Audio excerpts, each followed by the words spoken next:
கெட்ட வார்த்தை பேசுகிறேன்னா நீங்கள் 2 பேரும் என் குடும்பத்தை சம்மந்தலாம் இழுத்துருக்கிறீங்கடா, அதனால் நான் பேசுகிறேன். புரியுதா?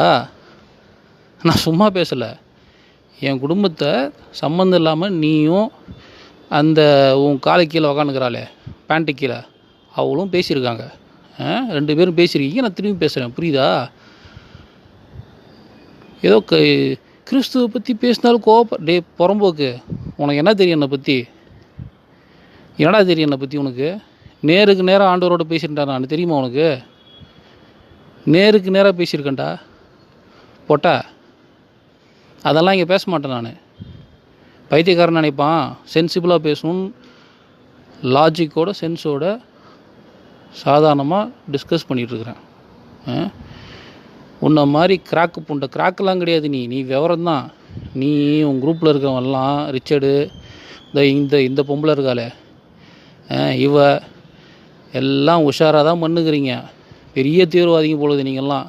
எல்லோரையும் போய் அங்கங்கே ப்ரோவோக் பண்ணி ரெக்கார்ட் பண்ணி என்னமோ வேலையை பண்ணுறீங்க நீங்கள்.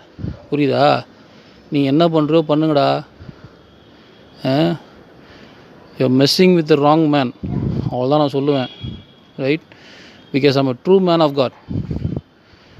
நான் சும்மா இந்த சும்மா அப்படியே சீண்டு நான் சாப்பிட்றேன் அந்த மாதிரி கிடையாது. நான் அந்த மாதிரி எமோஷ்னலாக அந்த மாதிரி கிடையாது. You messing with the wrong man, I tell you.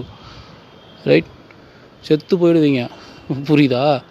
ஆண்டவர் அடிச்சு போடுவார், பார்த்துவாங்க. ஒழுங்காக இருங்க. ஒழுங்காக மரியாதையாக பிஹேவ் பண்ணால் மரியாதையாக பிஹேவ் பண்ணுவாங்க.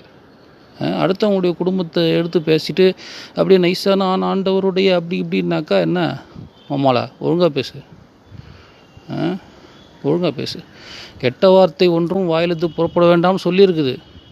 அதே வசனம்தான், அதே புத்தகம்தான் உன் தாய் தகப்பனை குறித்த கடும் சொல்ல ஏற்றுக்கொள்ளாயாகணும் இருக்குது. புரியுதா? ஒழுங்காயிரு.